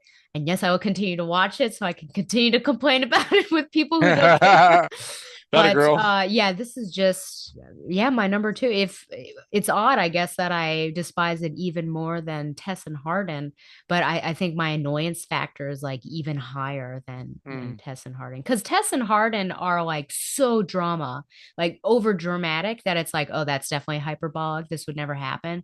But this is like a little more down to earth that I'm just like, why is this happening? Let's not do this. So those are my thoughts on the summer I turned pretty and this love triangle here. Oh, I have a question for you. Yeah. Between the two guys, do you have a preference, attractive wise? I asked this of Harry. Conrad's the red shirt Yep. and Jeremiah's the curly hair. Mm-hmm. Uh, We'll see if you agree with. Jeremiah. Oh, okay. See, that's what I say too, Jeremiah. I think it's the eyes, but Harry likes Conrad more. What do we make of I that? don't know. I don't know. We'll have to ask him. Yeah, I don't know. Any thoughts or opinions? Do you have any love triangles that you despise? I like love triangles, and I feel that people don't because it is kind of drama laden. But I honestly think that like love triangles are fun. I understand that people think those are problematic and they involve, they invite cheating or whatever, which is why in Riverdale there was never any love triangles, Oh which kind of gosh. defies the history of Archie. And I think you guys are cowards. Like I even like the Peter Black Cat and Mary Jane love triangle. Like to the point where like if Black Cat still harbors feelings for Peter Parker, I don't think that's wrong. I think that's just interesting storytelling. Now, here's the thing. I did not know this is a series. I thought that they did movies of the books because these books are turbo popular, like hugely popular, and maybe because of the show. Yeah. But they did do movies of these, right? No. Just a What am I? show. Yeah. And Was only it two seasons right now. So their third is, I guess, in okay? post-production if Harry has captioned it. I must have confused with something else. And also because these Jenny Han books, they have like an Asian girl on the cover, and maybe it's because of the resolution of the picture, but that girl looks a little bit more Caucasian than I would presume. I mean, I'm not, I might be wrong about that. She Um, is she might be mixed, but yeah, like right. her mom on the show is I think she's Korean. So yes. But like I know that like these books stay selling. And I feel that it's because of the books themselves. I like this show. When did the first season come out? At least 2 or 3 years ago. Yeah, I think even before that. Yeah. Uh, it's honestly, I feel bad that you put this ahead of After because After I know for a fact sucks. I was like, oh, dang, you because I guess Uh, is it badly written or you just don't like this triangle? I think it's badly written just because people Ooh, like making these decisions and how they talk to each other. I think it is. Um, and part of it might just be like it's hard to watch sometimes when people are in a love triangle. Like I enjoy watching Peter. I would agree with you, Peter, Black Cat, and Mary Jane. I think that's amazing. But I think back to like Smallville when Chloe was constantly pining after Clark and Lana was there. And it was just like painful to watch Chloe constantly get like pushed to the side. So part of it might be that, but it's just like the back and forth too. I wish people would make decisions sure. and just stick with them. And also if you're not getting what you want, then don't go and get as Harry likes to say, a second banana. I think you should just maybe be alone there, Belly, and grow up. And yeah, they're just so young, but yeah. Mm-hmm. It's funny because I really didn't know if this was a show, but it's still I know the popularity of the book series, so this one did surprise me that you put this out there. Like, no, it sucks. I know. Well, we listen and we don't judge. I mean, I would say I know you're super busy, but if you like gave it a couple episode try or something just to see what I'm seeing, but I wouldn't even say I would recommend it. I would recommend Maxton Hall because I love that show, but I wouldn't recommend this one. Mm, Oh, so yeah, it's like I said, this is going to put me against many people, many teenage people, many so we teenage can we can people. we can ignore them. Yeah. So, although that's my number two. Now we're moving on. We've got the bangs. I mean, you're gonna see an angry Stella coming up soon. I can't wait to see what you are gonna present for number one to see if an angry Stella begins even sooner. I hope not. I hope it's not what I fear it might be. I don't think so, but if it Okay. is, my number one, Yes. it's a couple. Yes. It involves Batman. Okay. Whew. It's it's this. I thought about this one to be honest. Oh, I can't wait. Batman and Wonder Woman, or Wonder Bat is the ship Ooh, name. Wonder Bat, Wonder Wonder Bat. Woman. Honestly, when we were texting about like the top of this shot right at the top of my skull. Oh, as the first one. Oh yeah, I was like, oh yeah, let's do it. Let's do it right now. Um, a lot of people love this idea of this couple. Susan Eisenberg is a big Wonder Bat shipper online, the voice of Wonder Woman from Justice League the Animated Series, Unlimited the Animated Series. God bless her. Again, I am, everybody's gonna ship something. Everybody's gonna ship something that's twisted. I think that a lot of reasons why Batman's online cultural I think status has been kind of um uh uh conflicting in recent years is because the the kind of masculinity of the character has been hugely accelerated in interest Hmm. for one reason or another. Mm. Um, and I don't know if I want to throw blame towards the Arkham games where he just beats the Oh, living pudding out of people yeah. like continuously. Like I've seen stuff that he did in Arkham Knight that I've never seen him do. Like put a tire to guy's face or whatever. I was like, what are we doing? Um, and Uh, there's also, I mean, a lot of why I don't like Ben Affleck as Batman, Batman v Superman, is that first, I mean, I could get on that jag. I mean, I was talking to Michael Bailey last night, and I would repeatedly tangent off of that. But much of that is the toxic masculinity of the character conceptually. I don't think Batman historically, by the comics and even by the media, is endemic of toxic masculinity in terms of his actions. I know you're dying to object, but I think if you read mo the majority of the comics, I don't think he's like that. But I think a lot of people like the idea of a thick chin, burly guy who can beat up anybody, just shoving around doing that. Like people just love that. And as such, I think that that influences the idea that he would get with Wonder Woman. Because Wonder Woman is like DC's premier female hero. She can outfight anybody. She has super strength. I believe she has super speed. And so a popular idea was pairing her with Superman. But Batman's so cool and he beats Superman all the time whenever he wants. So what if she got with Batman? And like the imagery I see for it, like the fan art, like the IG reels, the social media posts or whatever, it strikes me as very strange.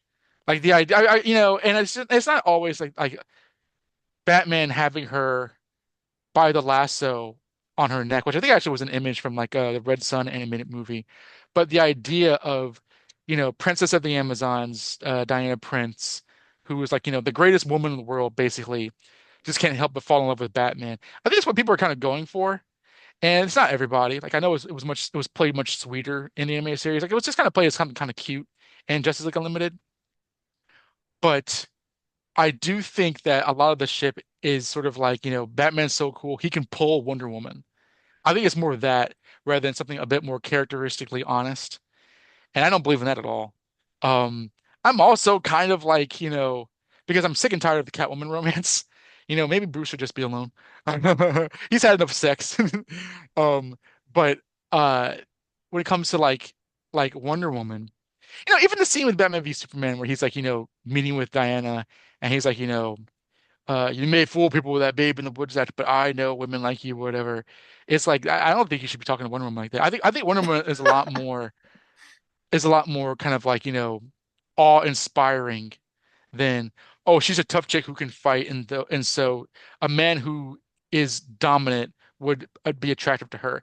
Now, in the comics, I know that she admires Bruce's spirit, and Tom King did a two-parter, I think, where they were chat with each other, and it was time moved on. There was years and years and years, but they never consummated any relationship just because they were Batman was with Catwoman, and I think she was with Steve Trevor, and they still loved them eternally. So canonically, they have an attraction, but they are strong enough friends to never kind of commit to that, which I think is fine. I don't think you can't help but fall in love with Wonder Woman if she shows up, but I think if Batman is Batman, he wouldn't really. I don't think it would work out for him, uh, character wise. But a lot of people just like the idea of the big strong guy pulling a big strong woman in that way. And it's fine for like kind of like fandom ship exercise, but I think a lot of people take that really really seriously, and I've been increasingly disgusted with that. I much rather prefer the Greg Rucka storyline where she literally is stepping on his head. Hikayeta, or whatever it's called, where he's like, oh, Wonder Woman, I can't let you do this, and she's like, I'm not asking, and she beats him within 2 seconds, and he's like, okay, fine, I'll go. Um, so yeah, no, I don't like this ship. And I'm happy that DC has not really committed to it like they've given up with Beast Boy and Raven, but yeah, not a fan personally. Yeah, I have several things to say. First of all, it's funny you mentioned how intense Batman is in the Arkham games because I recently had seen just a random reel on Instagram where a girl was playing through one of those, and you've played one of them at least, haven't you? Or at least seen them I maybe? I own Arkham Asylum Okay. and I have not beaten it. I'm not gotten. Okay. I've had like maybe like a quarter way through, Okay. so I'm actually 20 really years not old. familiar with the Arkham games. Yeah, I know. Gotcha. Well, when there's like a bunch of people at you, normally the last person there's like a takedown, and you get to see like slow motion. And so she beat this last guy, and she's like, Is he alive?" And it really does seem like Batman's killing people in those games. It's very intense. Oh, I bet. Secondly, I'm looking at this and I'm thinking about that song that Kevin Conroy sang. It was like, "Are you blue? Yes. Are you?" And also where Wonder Woman was a pig. I will say that this is not, my go-to either of those ships. I thought that it was interesting. It was not something that I saw coming. I don't know if they just felt like these were the two to get together because Lois would be always with Superman, so they weren't going to try that. Um, I guess I was kind of on board. Kid stuff. I did enjoy kid stuff because I thought It's that was cute. very, yeah, that was a cute episode. But I agree that I don't necessarily see that. I think with the Trinity, as they sometimes call themselves, I just feel like they're like BFFs forever, and it's just one of those things that I think if you were to bring sex into that, it would not be good.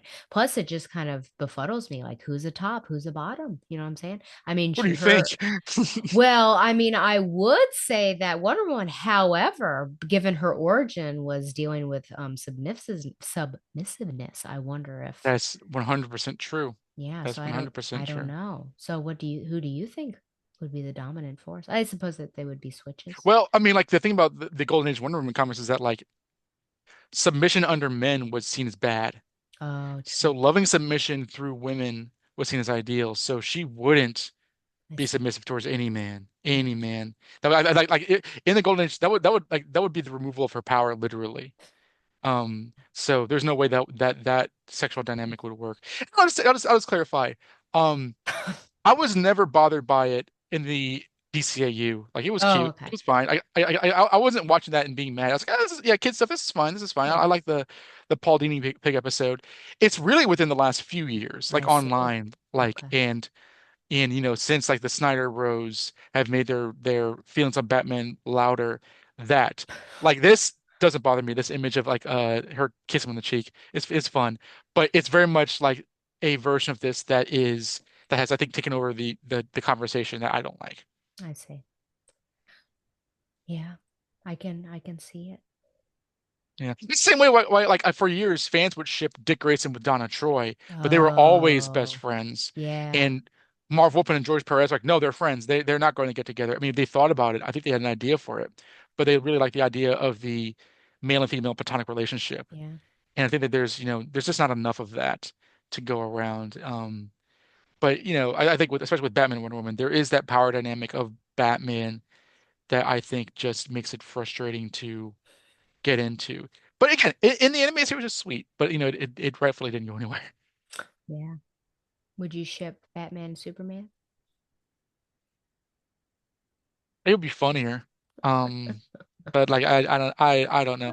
I don't know. Like Uh, romance with Batman has been really because I was growing up, he was kind of asexual, and then they kind of brought back the idea of him and Talia and him and Catwoman, and then Tom yeah. King went with him and Catwoman for so long that I was just like, I'm sick of this whole Oh, exercise.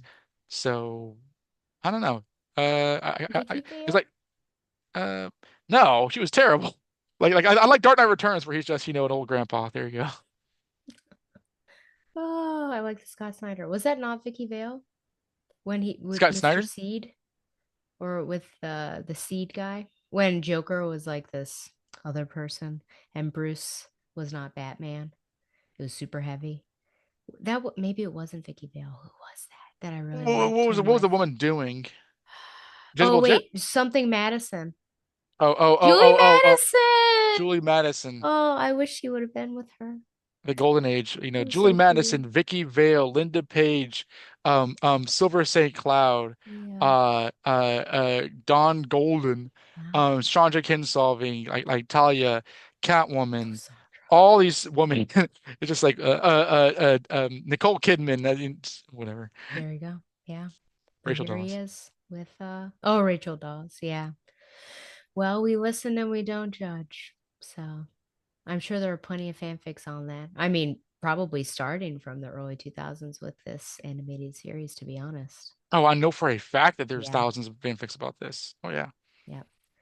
Okay, are we ready? Yeah, let's do it. Let's get to yours. Oh boy. Do Yes. it. Do it now. I see your Batman and Wonder Woman and I raise you a very personal um what's that called when someone has something that gets on your nerves? Oh, Um what grinds your gears? A bugaboo? yeah. Starfire and Dick Grayson. Oh, could you imagine? I should have. I could have. But in fact, something even worse. Batman and Barbara Gordon. Batman and Barbara Gordon. Now, this one's another tough one because is it fan popular? I am unsure, but it is creator popular and it exists. I blame Bruce, frankly. And I just, whenever anyone brings it up and in the writing, which I'll talk about, I just really do not like it. Yeah, I guess I could have done Dick Grayson. I'm surprised that should have been on my list, but oh well. You don't like Dick Grayson Starfire at all? I I mean, I guess the Teen Titans animated series, It's one for I you, kind of Tom. follow. Yeah, there you go.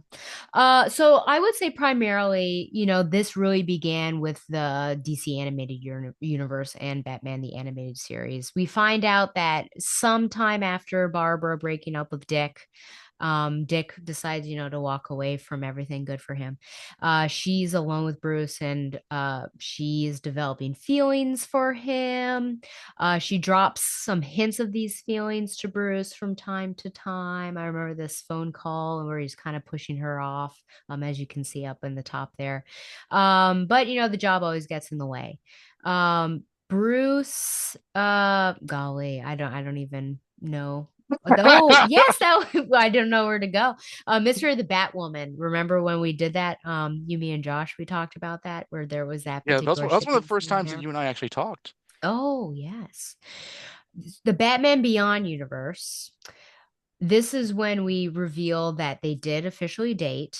And along with Bruce having some pictures of her and other photos of women that he was close to, it's revealed that they had, in fact, had a sexual relationship. And she did get pregnant and ended up losing the baby when she was beaten by a group of muggers.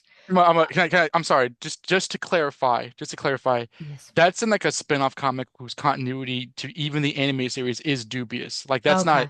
that's not in the DCU continuity. That's like a after the fact spin-off Okay. comic. Okay. So she may or may not have. However, it does exist at least in print. Yeah, to ruin us. So Bruce, he keeps going on, and yeah, you can't really have a long-standing relationship with Bruce Wayne, I would say, especially if you want to have your own life. The Lego Batman film, however Oh yeah. much I like it, Bruce, when he first sees Rosario Dawson's Batgirl, I Just Died in Your Arms Tonight, which I do enjoy playing on the show, plays. So there's clearly like he's smitten with her. We have the Killing Joke film, which I still have yet to see, but I do know that there was sex. I think it was on a rooftop, right before she was attacked by Joker. And then also we have some comic rewrites where whenever we tell the origin story of Barbara Gordon, someone tries to tweak it a little bit, like why is she becoming, like what gave her the idea, why is she becoming Batman? And so originally it was, just to be a joke on her father, but it has like shifted to, oh, she saw Batman and she was enamored with him, or she had a crush on him. I know Gail Simone went that way. I think Barbara Kiesel did as well. It's kind of writer discretion. So I think Bruce Timm is to blame mostly, but other people also, I think, see some things between them. I just don't like it for like many reasons. It like For very makes my obvious reasons. it makes my skin crawl, honestly. I just don't have any sort, I guess we listen and we don't judge, but I just don't have any sort of like inkling. Like sometimes, you can kind of picture yourself like, oh, how these two get together. Does it make sense? I really don't think so at all. I think it makes me nervous when there's this sort of power dynamic, especially with the potential age gap that there was. I know that Oh with God, yeah. yeah, with the Batman, which I do love that TV show, like there was a clear gap. So I think there was like no question that there was no romance on that. So I appreciated that. Yeah, it just, I don't know. I mean, I don't even know how to put into words. I mean, part of it is because like Barbara and Dick being together, I think is what I would love to see. But I don't feel like Barbara would be with someone like Bruce because I think the end for her, like there is an end in sight for her where she would leave the game. And I think she's intelligent enough to realize like that's not a possibility for Bruce. I think Dick, like that's definitely a possibility for him. And then just like their relationship, even if I were to pull out of the romantic relationship, just like in the comics, post Killing Joke, and how the relationship was, the fact that he left a Joker playing card on her hospital bed. Um, 10 years you've been talking about that. 10 years. oh, and her asking like, "Were you laughing about me?" Like just and the sheer betrayal of giving her outfit to Helena is just terrible. Yeah, this man would not be a good fit for her. And it just gives me the heebie-jeebies. I don't know why this existed. I didn't even want to go searching. So like it might be popular, it might not be popular. I did not want to go out there and look up fan fiction of Batman and Barbara Gordon because I just don't want to know at this point. But the fact that again it exists and certain things in modern comics have like shifted a little bit in that direction as well. Yeah, so this is like my number one. I just don't like it. I don't like that it exists. Thoughts on this ship, Donovan? I have a lot of thoughts about this. Okay. First of all, I will say that when I was a kid and you see the scene of Batgirl Returns where she dreams about this romantic image of Batman and Batgirl, it's kind of a throwaway dream that I never really thought too much about. And it's not even referenced again later on in the episode. Um, when that Batman Beyond episode came out where she's talking to Terry McGinnis and he's like, oh yeah, Dick Grayson left after a while. He was just too mad at Bruce, and so I was with him. Like, oh, as your partner, as his partner, his girlfriend. Oh, and there's later on like just more relations that at some point they got together. I remember not really being bothered by that when I was a kid, just because like it was to me it was implied that like okay, this is like from years we would not see. And so somewhere along the way, if it's just the two of them, then they might start dating for a bit. I was like, oh, that's interesting. And I remember on the DVDs, they said when we did that, the fans were like, that is so wrong. And we said, yeah, we did that because it is wrong. It's very interesting. Um, now Bruce Timm always gets nailed to the cross for this, always. And I think that that's unfair. And I can lay this out. I am a Bruce Timm fan. But I can lay this out. First of all, it is not just him. I think the party line of the Warner Brothers animation team is that they saw the 60s show with Von Craig and they thought that there was romantic flirty tension between Batman and Batgirl. That's where they got that idea from, less than the comics. Um, I think that when you look to certain things like, for instance, Mystery of the Batwoman, Bruce Timm was not involved with that film. That was an Alan Burnett production. Um, the feelings between Bruce and Barbara is like a Bruce Timm and Paul Dini thing as well. Paul Dini, everybody loves, he's as guilty. Um, when you get to the Killing Joke, and we were there interviewing it, that script had been written years in advance and was carried through the film by Brian Azzarello, and I think it was directed by Sam Liu or whatever, or maybe somebody else. But Bruce Timm didn't have anything to do with the storyline of that film. It was he just produced it like he did everything else. I think that like because he's been involved in all the major things where we've seen that, he tends to be thrown about that. But even to the point of the Cape Crusader show, the most recent Batman cartoon, I don't know if you've watched that, but there is Barbara Gordon in that. She is not Batgirl, but she's Gordon's daughter. She's is a young adult. She's like an attorney. Um, there was a scene of Batman and Batgirl kind of just talking, like they're not there's no real emotional interaction, but people are like, "Oh God, here we go, Bruce Timm's at it again." And he actually came online and said, "Okay, we know people do not like this ship. That's why we made a concerted effort not to have any kind of flirtatious hinting towards Batman and Barbara Gordon. And even some producers at in the show were like, "Hey, this might be a cool idea." And they're like, "No, no, no, no, no, no, no. People will hate it. People will hate it. We know how radioactive that is." And he's like, "I get the reputation that I ship these two all the time, which is overblown, but that's not going to be a case for this show." So I do think that I'm not saying he's not to blame, but I don't think that this is like some sort of like personal ideology that he uh espouses. Now, for me, I also think it's sick. Um, I think that when you have Batman over the course of Barbara's career, kind of look at Barbara Gordon, he sees two things. He sees Gordon's daughter and he sees an ally who he does not want to get hurt because she's Gordon's daughter. Like when Barbara and Dick were getting together, he really stayed out of that. I get there's an issue where Nightwing I think it's Gotham Knights where he comes to the Batcave. Hey, I'm sure you know why I've been spending more time in Gotham and not in Bloodhaven. Well, me and Barbara are dating. He's like, I noticed. I'm not saying anything. Do it. It's your lives. Like he does not think about Barbara. Not that he has to try hard for that, but because the Jim Gordon thing really has him like he feels guilt about what happened to her because of the Joker. And I grew up with her being Oracle. You and I had that discussion years ago about like, whether she calls him boss or not. And I remember her doing that kind of glibly, but they were allies all the time. He doesn't look towards young women to get involved with. That's just not where his brain is.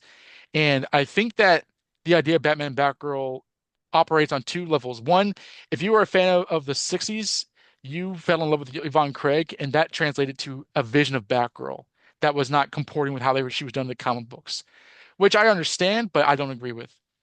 Two, it's the same thing as with Wonder Woman, where Batman is just so awesome that he'll pull any hot chick who happens to trip across his way. Like Batgirl's hot. Like Barbara Gordon has always been to my experience, one of the most sexualized DC characters. And so, of course, Batman and her would get together because how can they not? He's Batman. And I think that that's just just too incestuous to think about too long.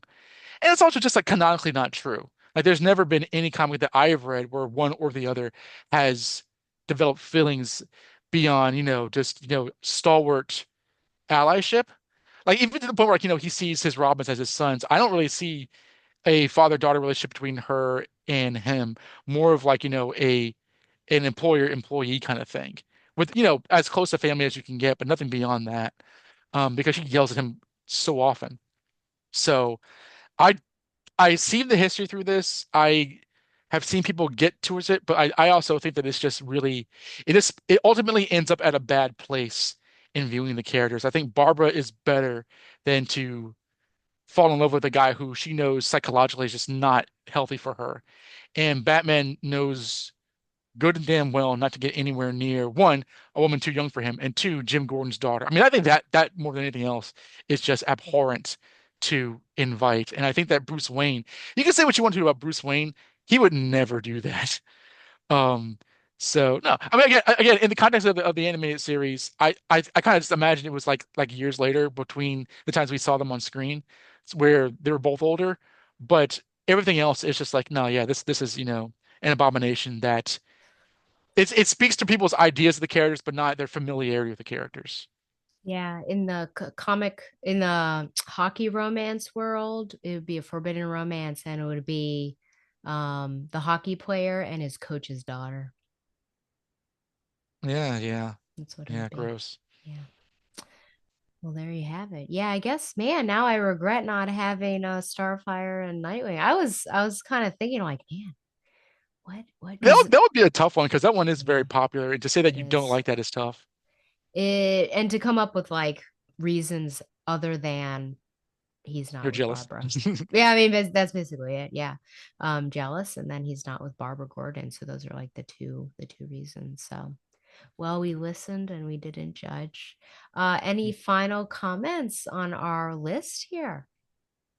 Good lists. I guess my only honorable mention would be Tim and Bernard, and Oh, and because I know that like online people really don't like that he left Stephanie for him essentially.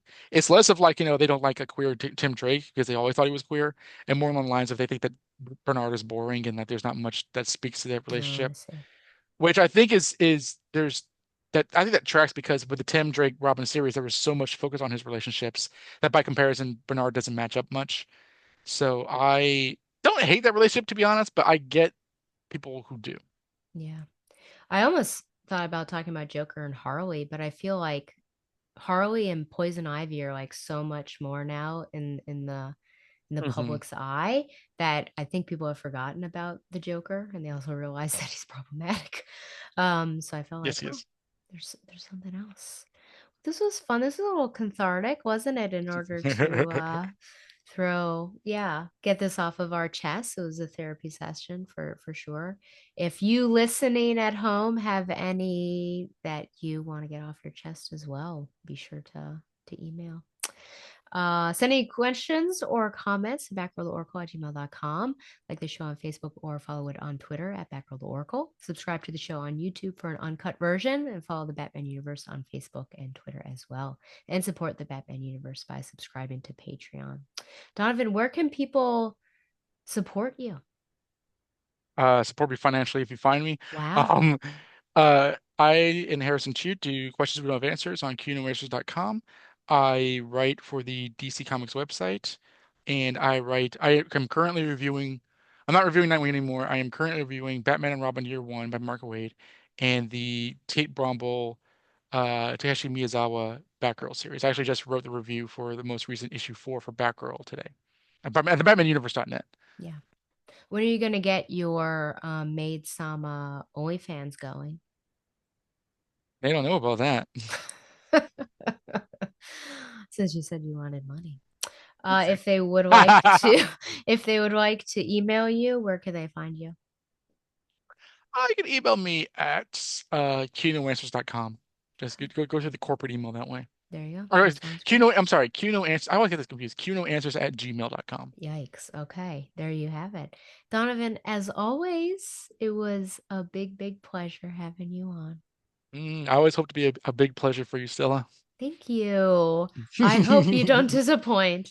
Uh, thanks again to Mile High Comics for sponsoring Back Row the Oracle, the Barbara Gordon podcast. And until next time, Kiss on shippers. yes, kiss on shippers or fly on Babs lovers. See ya.